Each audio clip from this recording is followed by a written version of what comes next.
सभी को नमस्कार। उड़ान क्लासेस के यूट्यूब प्लेटफॉर्म पर आप सभी का स्वागत है। हम पढ़ रहे थे कल रावल रतन सिंह के बारे में। रावल रतन सिंह की पूरी स्टोरी अपन ने समझी थी। स्टोरी कुछ इस प्रकार थी कि वह सिंहल द्वीप जाते हैं और वहाँ की गंधर्व सेन और चंपावती की पुत्री पद्मिनी से विवाह करके आते हैं। उसके पश्चात पद्मिनी से एक व्यक्ति बहुत ज़्यादा मोहित होता है, राघव चेतन। इस कारण से रावल रतन सिंह उसको देश निकाला देते थे और देश निकालने के पश्चात अलाउद्दीन खिलजी से जाके मिल जाता है कौन? राघव चेतन।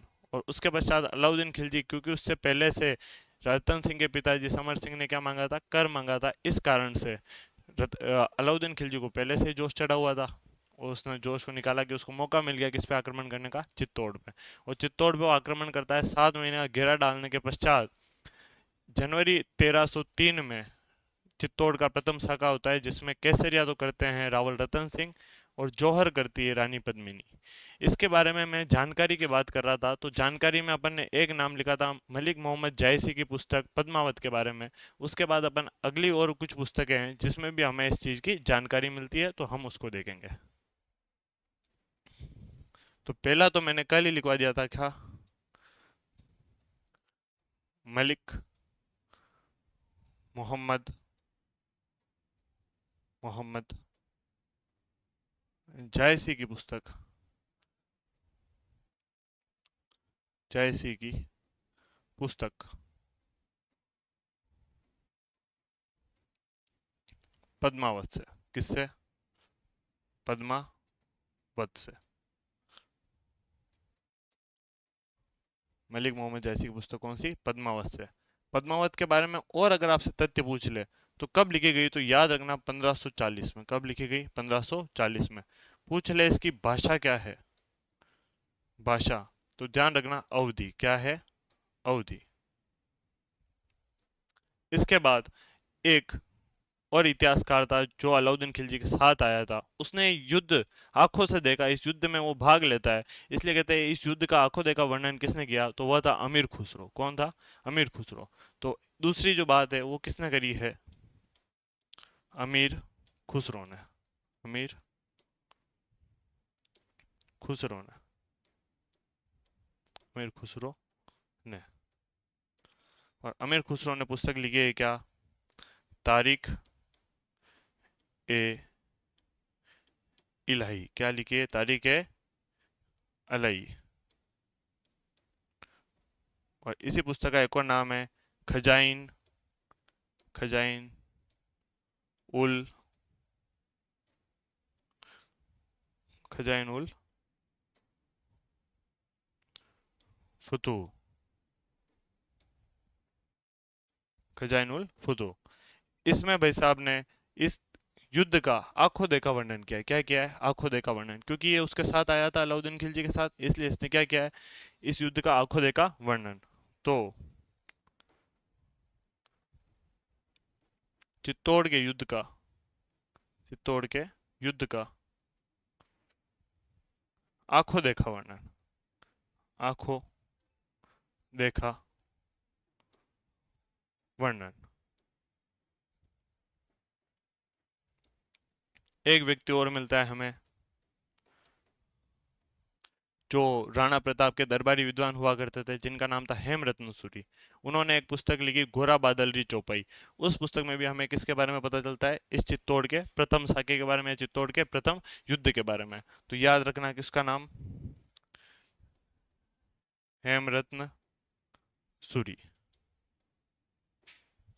और इनकी पुस्तक है क्या? घोरा बादल री, घोरा बादल री चौपाई। क्या है? घोरा बादल री चौपाई। अगर पूछ ले हेमरतन सूरी किसके दरबारी विद्वान, तो ध्यान रखना राणा प्रताप के, प्रताप के दरबारी विद्वान, दरबारी विद्वान।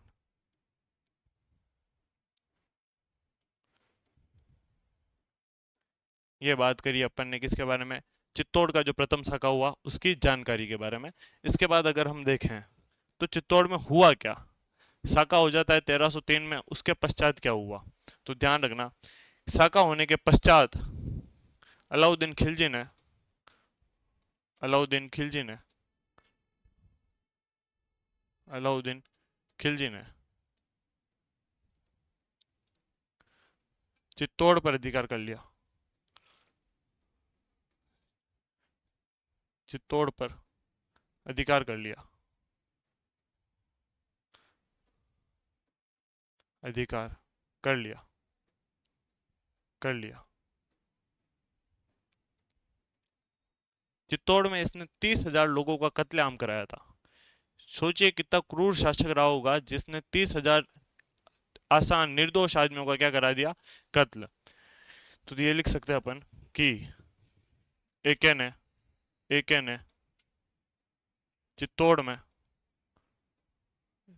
चित्तौड़ में 30,000 30,000 निर्दोष निर्दोष लोगों की लोगों की हत्या करवा दी। क्या करवा दी? हत्या करवा दी।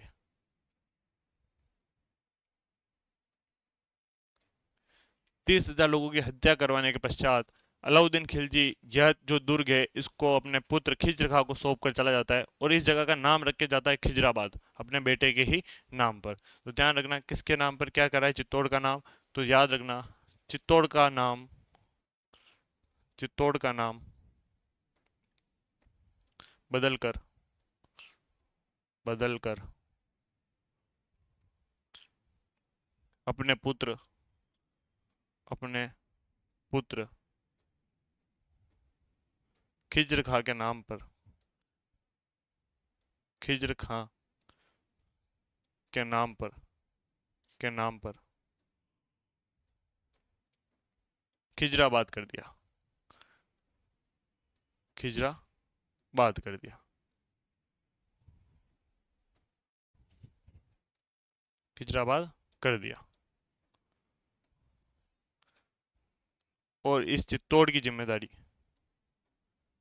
चित्तौड़ की जिम्मेदारी चित्तौड़ की जिम्मेदारी जिम्मेदारी अपने पुत्र खिज्र खां को सौंप के खिज्र खां को सौंप दी।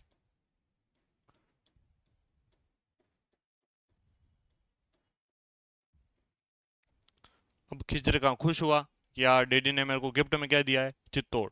तो यहाँ कुछ कार्य करवाता है। अब वे कार्य कौन कौन से हैं, तो ध्यान रखना अपन बात करें कि खिज्र खां के कार्य खिज्र खां के खिज्र खां के कार्य।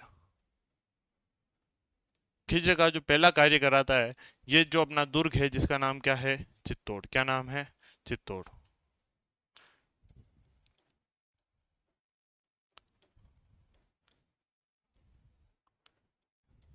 इस चित्तौड़ दुर्ग के आगे से एक नदी निकलती है,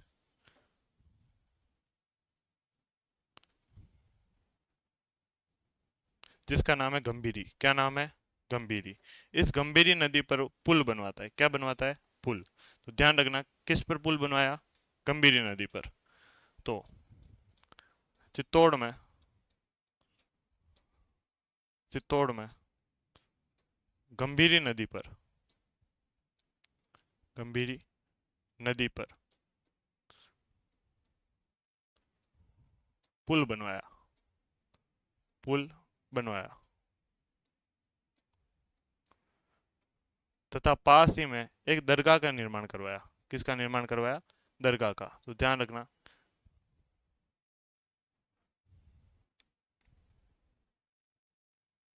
दरगाह। और इस दरगाह का क्या नाम था, धाबाई पीर की धाबाई पीर की दरगाह दरगाह।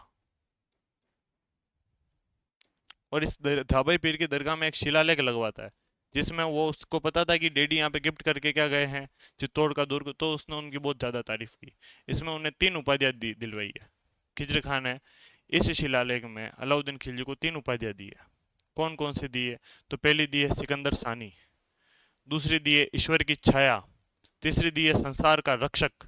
तो याद रखना कि धाबाई पीर की जो दरगाह है इसमें जो शिलालेख लगा हुआ है जो कि 1310 का है, उसमें उन्होंने क्या लिखा है? सिकंदर सानी, ईश्वर की छाया और संसार का रक्षक अलाउद्दीन खिलजी को बताया। ध्यान रखना।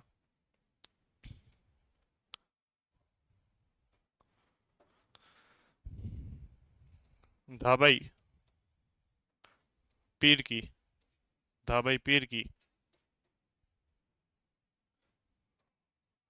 दरगाह का निर्माण करवाया, का निर्माण करवाया, निर्माण करवाया।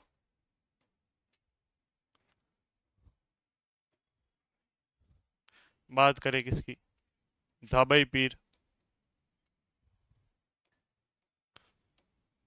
की दरगाह का, दरगाह का अभिलेख। किसकी बात करें? धाबाई पीर की दरगाह का अभिलेख, जो कि कब का है? 1310 का। कब का है? 1310 का।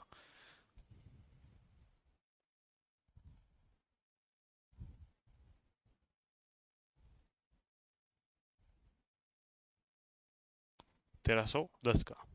इसमें खिज्र खान है, खिज्र खान है, खिज्र खान है, खिज्र खान है। अपने पिता, अपने पिता एके को उपाधियां दी, उपाधियां दी। अबे उपाधियां कौन कौन सी दी? तो पहली याद रखोगे क्या? सिकंदर सानी। क्या याद रखोगे? सिकंदर सानी, सिकंदर सानी। आप जब आर्ट एंड कल्चर पढ़ोगे उसमें अपन मुस्लिम त्योहार पढ़ते हैं, उन मुस्लिम त्योहार में ही मुस्लिम महीनों के बारे में भी जानते हैं। तो उसमें महीना आते हैं रबी उल सानी, रबी उल अव्वल, जमात उल अव्वल, जमात उल सानी। अव्वल का मतलब है पहला और सानी का मतलब है दूसरा। तो जब कहा जाता है उसमें कि रबी उल अव्वल यानी रबी का पहला महीना, रबी उल सानी यानी रबी का दूसरा महीना, तो सानी का मतलब होता है दूसरा। तो इसको क्या बताया है? दूसरा सिकंदर। इसके बाद दूसरी दी है क्या? ईश्वर की, ईश्वर की छाया। क्या बताया इसको? ईश्वर की छाया। और एक उपाधि और दी है, वो क्या दी है?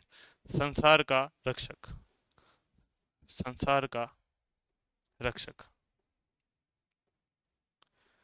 अब अगर इस बात पे गौर करें कि कैसे संसार का रक्षक है?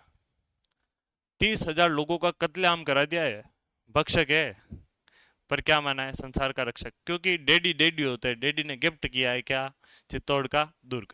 तो इसलिए इसने तीन उपाधियां दी इनको। क्या? सिकंदर सानी, ईश्वर की छाया और संसार का रक्षक। इसी से हमें पता चलता है, इसी अभिलेख से, इसी अभिलेख से हमें चित्तौड़ के, चित्तौड़ के खिजराबाद नाम का पता चलता है।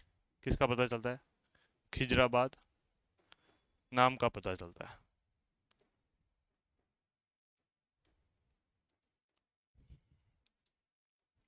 पता चलता है।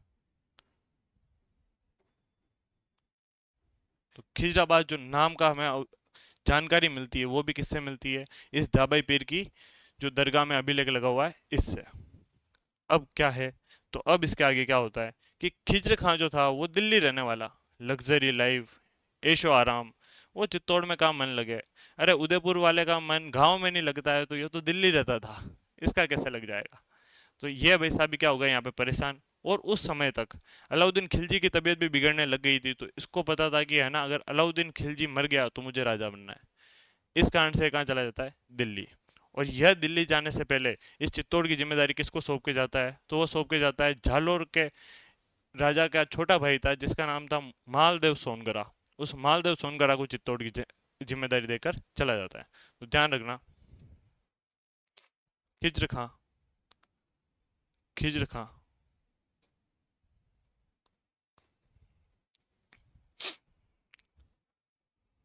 चित्तौड़ छोड़कर, चित्तौड़ की जिम्मेदारी देकर, की जिम्मेदारी, जिम्मेदारी, मालदेव सोनगरा को देकर, मालदेव सोनगरा को देकर। इस मालदेव सोनगरा को ही कहा जाता है मुछाला मालदेव। क्या कहा जाता है? मुछाला मालदेव। बड़ी बड़ी मूछें थी इसकी, तो इसलिए अलाउद्दीन खिलजी ने इसका नाम क्या रख दिया था? मुछाला मालदेव। तो मालदेव को सौंप कर पुनः पुनः दिल्ली चला गया, दिल्ली चला गया, चला गया। बात करें मालदेव सोनगरा की, तो जालोर में शासक हुआ करते थे कानड़देव चौहान या कानड़देव सोनगरा। इनके ऊपर अलाउद्दीन खिलजी 1311 में आक्रमण करता है और कानड़देव को मार देता है। उनका जो छोटा भाई था मालदेव सोनगरा, ये अलाउद्दीन खिलजी की अधीनता स्वीकार कर लेता है और कहता है कि मैं आपकी शरण में हूँ। तो इसलिए अलाउद्दीन खिलजी ने इनको क्या दे दी जिम्मेदारी? चित्तौड़ दुर्ग की।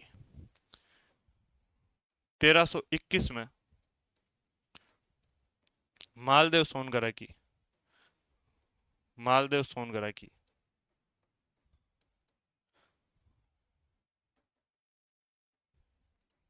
मालदेव सोनगरा की मृत्यु हो गई, मृत्यु हो गई तथा अब चित्तौड़ की जिम्मेदारी, अब चित्तौड़ की जिम्मेदारी, अब चित्तौड़ की जिम्मेदारी, जिम्मेदारी, चित्तौड़ की जिम्मेदारी मालदेव के पुत्र जैसा सोनगरा, जैसा सोनगरा, या फिर कह सकते हैं अपन कौन? बनवीर सोनगरा, बनवीर सोनगरा को दे दी गई, दे दी गई। मतलब 1321 में किसकी मृत्यु हो जाती है? मुछाला मालदेव की या मालदेव सोनगरा की। तो इस चित्तौड़ की जिम्मेदारी उसके पुत्र जैसा सोनगरा या फिर बनवीर सोनगरा को दे दी जाती है। अब होता है इधर क्या सुनना। अब इसी जैसा सोनगरा पर 1326 में हमीर आक्रमण करेगा। कौन आक्रमण करेगा? 1326 में, 26 में हमीर ने, हमीर ने जैसा सोनगरा पर, इसी का दूसरा नाम बनवीर सोनगरा पर, बनवीर सोनगरा पर, सोनगरा पर आक्रमण करके, आक्रमण करके चित्तौड़ पर अधिकार प्राप्त किया।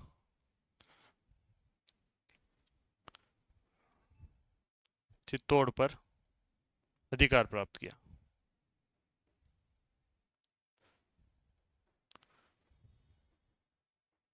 अधिकार प्राप्त किया।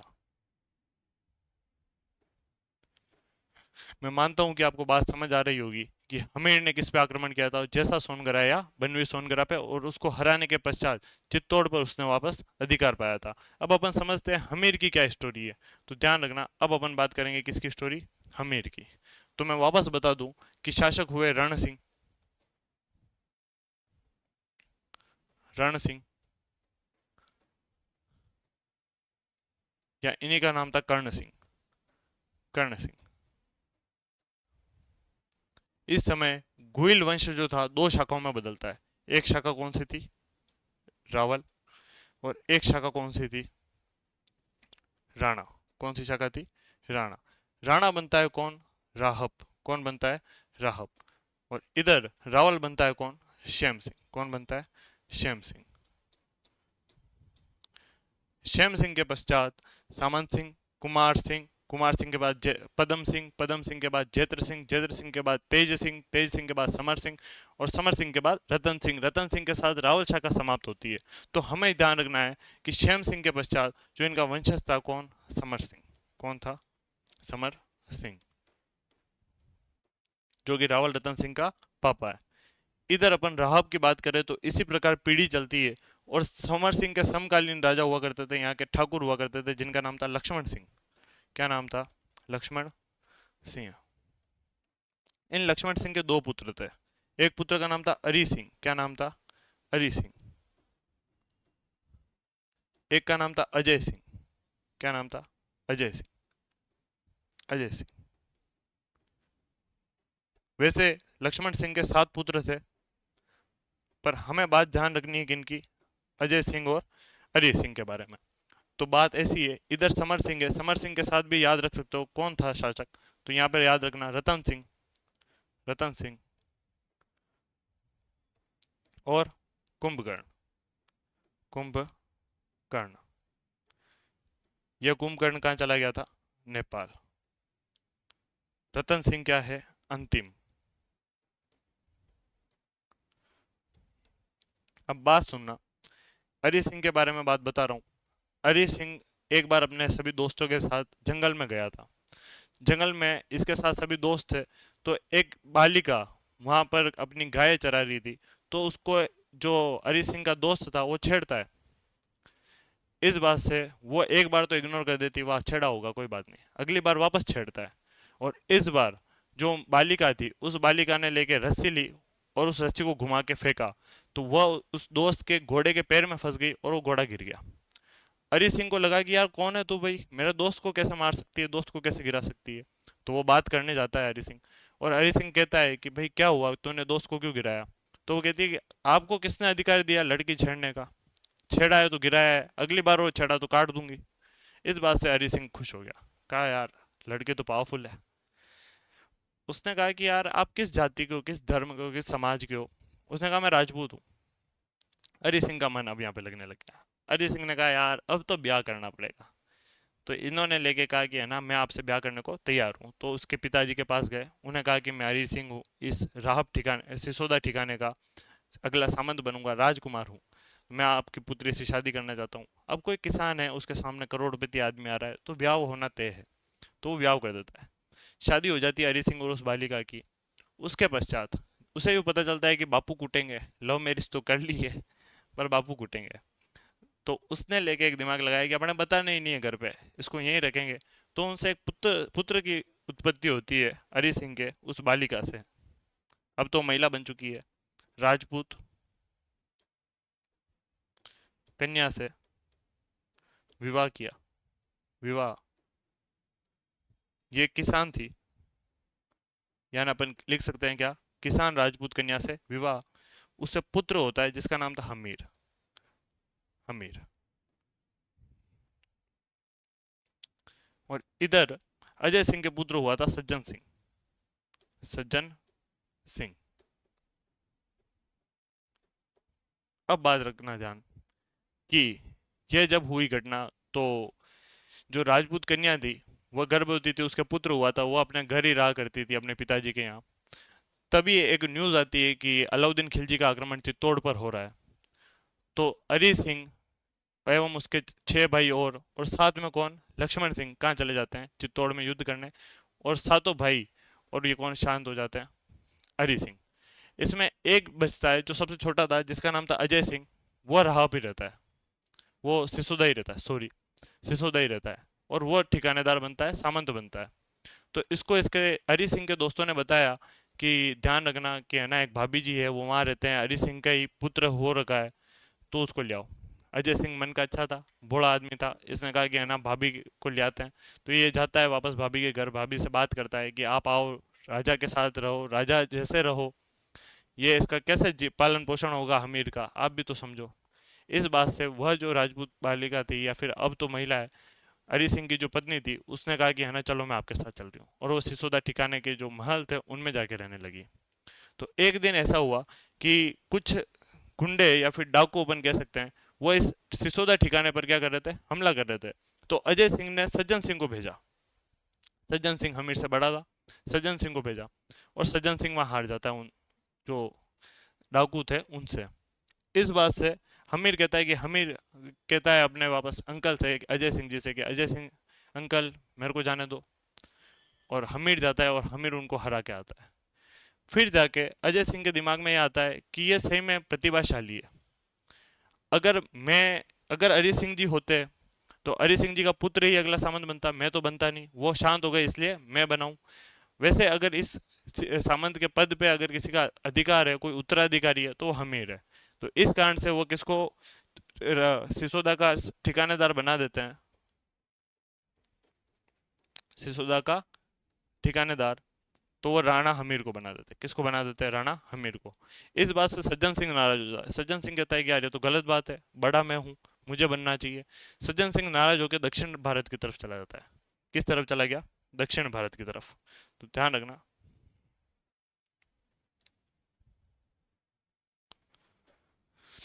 सज्जन सिंह दक्षिण भारत चला गया, दक्षिण भारत चला गया, चला गया, और मराठा राज्य की नींव रखी, या फिर राजवंश की नींव रखी। मराठा राजवंश की नींव रखी, नींव रखी। और अजय सिंह ने ठिकानेदार किसको बना दिया? हमीर को सामंत बना दिया, सामंत बना दिया। इसीलिए, क्योंकि सज्जन सिंह दक्षिण भारत में चला गया था, वहां पे मराठा राजवंश की स्थापना करता है, इसलिए फिर शिवाजी कहते हैं कि हम गुहिल है, हम सिसोदिया हैं, हमारा संबंध मेवाड़ से है। इसका एक स्टोरी भी मिलती है। 1736 के समय में पेशवा बाजीराव प्रथम, वह मेवाड़ आया था, और उसने कहा था कि है ना, हम आपके राजा के बराबर बैठेंगे। तब इस तरफ राजा हुआ करते थे मेवाड़ के जगत सिंह। जगत सिंह ने कहा कि ना भाई, तुम्हारा जो राजा है मराठाओं का, वो भी हमसे नीचे बैठेगा, क्योंकि वो भी हमारा छोटा भाई है। तो वापस पेशवा बाजीराव यह न्यूज़ पहुंचाता है कि है ना, मेरे को वहां पे ऊपर बराबर नहीं बैठने दिया जा रहा है। तो वहां से राजा भी कहता है कि छत्रपति भी कहता है कि नहीं, वो हमारे बड़े भाई है, आप उनके साथ नीचे बैठो। तो वापस जब जगत सिंह से बात करता है, मुलाकात करता है, तब वह जगत सिंह ऊपर बैठते हैं और अरि सिंह नीचे पेशवा बाजीराव नीचे बैठते हैं। तो ये ध्यान रखना ये बात। तो हम बात कर रहे थे हमीर की। हमीर क्या बन चुका है? सिसोदा का सामंत। अब हमीर के बारे में अपन बात करें, तो हमीर ने हमीर ने बनवीर सोनगरा को हराकर, बनवीर सोनगरा को हराकर, सोनगरा को हराकर, हराकर हराकर 1326 में, 1326 में चित्तौड़ पर अधिकार प्राप्त किया, चित्तौड़ पर अधिकार प्राप्त किया, अधिकार प्राप्त किया, प्राप्त किया। इसने सिसोदिया की शाखा का शुरुआत की। किसकी शुरुआत की? सिसोदिया शाखा की शुरुआत, राज के रूप में। अगर सिसोदिया शाखा का पहला व्यक्ति पूछा जाए तो आप याद रखोगे राहब। पर चित्तौड़ पे अधिकार करके उसका राजा बनने के साथ इसने क्या की, वहां पर राजवंश में किसकी स्थापना की? सिसोदिया शाखा की। तो इसे कहते हैं सिसोदिया शाखा का आदि पुरुष। क्या कहते हैं इसको? सिसोदिया शाखा का आदि पुरुष या संस्थापक, संस्थापक। जो मानो कि अधिकार चित्तौड़ पे और मेवाड़ पे अधिकार किसने चालू हुआ है? सिसोदियों का। और सिसोदियों का अधिकार किससे शुरू हुआ है? तो ध्यान रखना, हमीर से। किससे हुआ है? हमीर से। तो ध्यान रखना इस बात को। हम बात करें आगे, तो इनके समय एक युद्ध होता है, इनके समय एक युद्ध होता है। उस युद्ध का नाम था सिंगोली का युद्ध।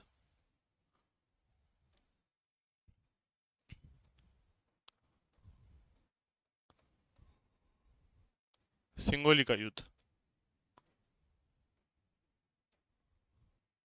सिंगोली का युद्ध। और यह कब होता है तो ध्यान रखना 1336। कब होता है 1336 ईस्वी। जगह कहाँ है तो ध्यान रखना बांसवाड़ा। कहाँ पर है बांसवाड़ा। इसका हमें पता कहाँ से चलता है तो याद रखना माध्यमिक शिक्षा बोर्ड की पुस्तक 10वीं में, उसमें पता चलता है कि सिंगोली कहाँ है बांसवाड़ा। और ये युद्ध किस किस के मध्य हो रहा है तो एक तरफ है हमीर, एक तरफ है कौन हमीर, एक तरफ कौन है इसमें मोहम्मद, मोहम्मद बिन तुगलक। कौन है मोहम्मद बिन तुगलक। भारतीय इतिहास में मोहम्मद बिन तुगलक को बहुत अच्छी तरीके से पढ़ते हैं। इसे कहा जाता था पागल राजा। इसे कहा जाता था कि इससे जनता परेशान थी और जनता इससे परेशान थी। इन दोनों के बीच मध्य क्या होता है युद्ध। और विजय कौन होता है तो ध्यान रखना हमीर। कौन होता है हमीर, हमीर। इसके बाद हम बात करें इसके निर्माण कार्य की। निर्माण कार्य, निर्माण कार्य तो अन्नपूर्णा माता का मंदिर बनवाया। किसका बनवाया अन्नपूर्णा माता का, अन्नपूर्णा माता का मंदिर बनवाया। वर्तमान में हम इन्हें बीरवड़ी माता भी कहते हैं, बीरवड़ी माता भी कहते हैं।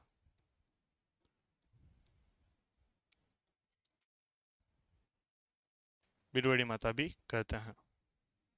ये बात किसके बारे में हमीर के बारे में। अब हमीर को कई उपाधियां दी गई है। क्या दी गई है उपाधियां। अब वे उपाधियां क्या क्या है ध्यान रखना अपन पढ़ेंगे। विषम घाटी पंचानन, वीर राजा, मेवाड़ का उद्धारक। इस प्रकार की इसको क्या दी गई है उपाधियां। तो याद रखना मेवाड़ का रक्षक। उपाधियां, उपाधियां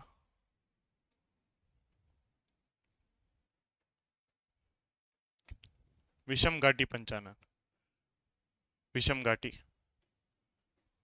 पंचानन, पंचानन। एक उपाधि इसे दी गई है वीर राजा, वीर राजा।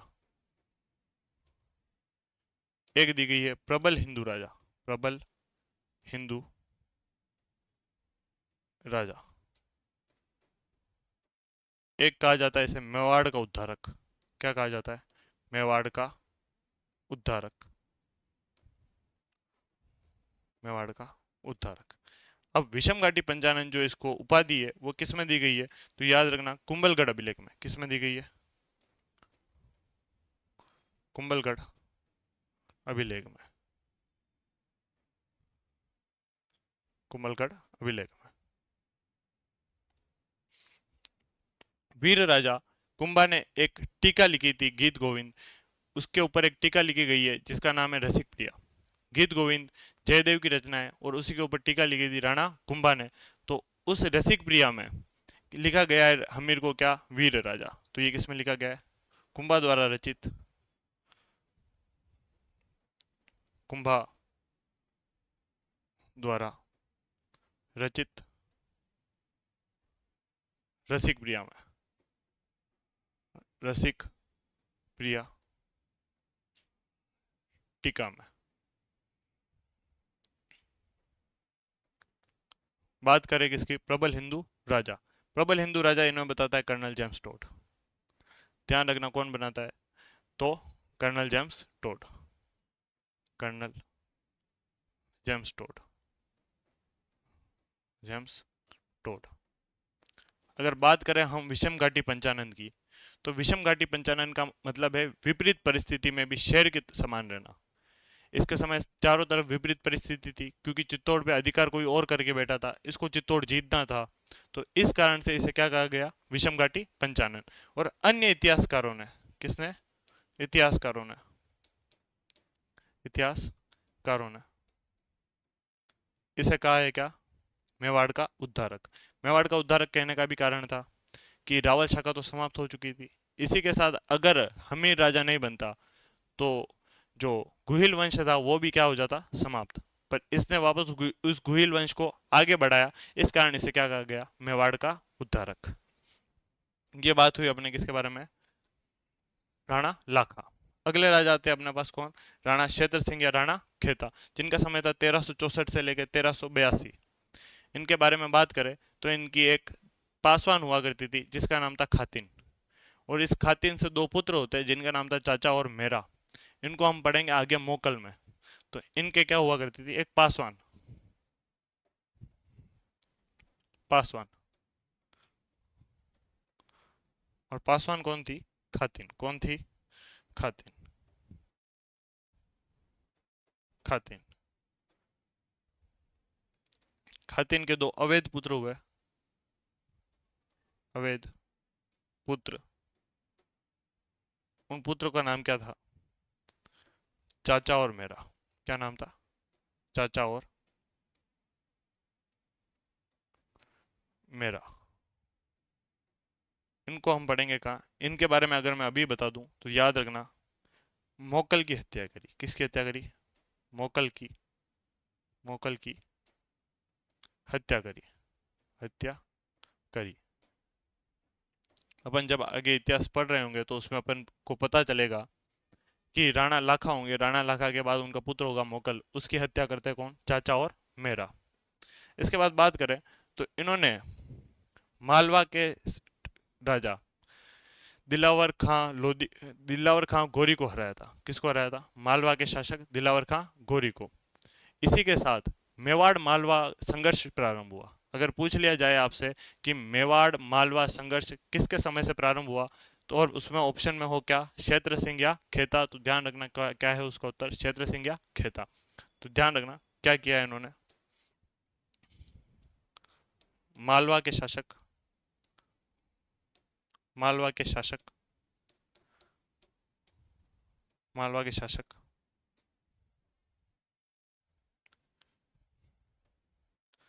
दिलावर खां, दिलावर खां गोरी को, गोरी को हराया, हराया, और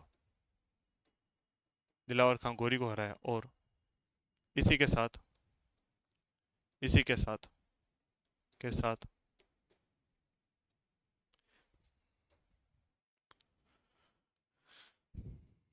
मेवाड़ मालवा, मेवाड़ मालवा, मेवाड़ मालवा, मालवा संघर्ष प्रारंभ हुआ।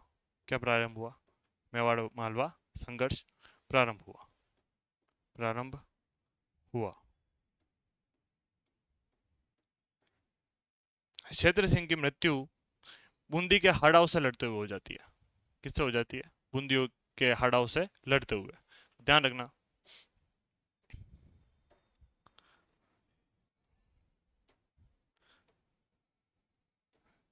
क्षेत्र सिंह की मृत्यु, क्षेत्र सिंह की मृत्यु, की मृत्यु बूंदी के,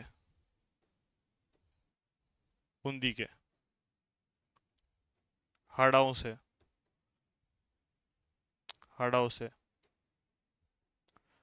लड़ते हुए, लड़ते हुए हो जाती है, हो जाती है। इसी के साथ अपने राजा समाप्त होते हैं कौन से, क्षेत्र सिंह या खेता, जिनके बारे में बात ध्यान रखना, पासवान, पासवान कौन थी, खातिन, जिनसे दो पुत्र होते हैं जिनका नाम था चाचा और मेरा। और उसी के बाद मालवा के शासक दिलावर खां गोरी को हराते हैं, और उसी के साथ मेवाड़ मालवा संघर्ष प्रारंभ होता है, जिसमें अपन बहुत सारे आगे के युद्ध पढ़ेंगे, जिसमें कुंभा से भी युद्ध होगा, सांगा से भी युद्ध होगा, आगे तक युद्ध चलते ही रहेंगे। तो उसके बाद मेवाड़ मालवा संघर्ष प्रारंभ हुआ, और उसके बाद ध्यान रखना क्या, क्षेत्र सिंह की मृत्यु बूंदी के हाड़ाओं से लड़ते हुए हो गई।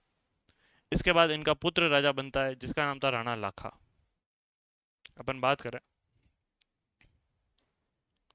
राणा लाखा,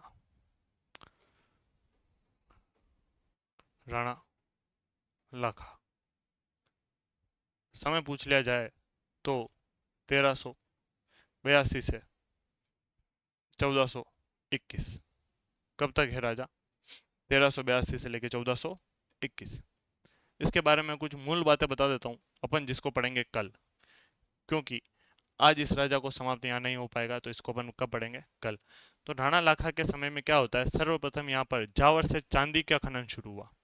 वहाँ पे खनन पहले भी हो रहा था, जिसका अपन को एक अभिलेख मिला था, सामूली का अभिलेख, उसमें बताया गया है कि यहाँ पर खनन होता है। तो यहाँ पर खनन तो पहले से चल रहा था, परंतु यहाँ पर चांदी निकली और चांदी का खनन क्या हुआ? प्रारंभ।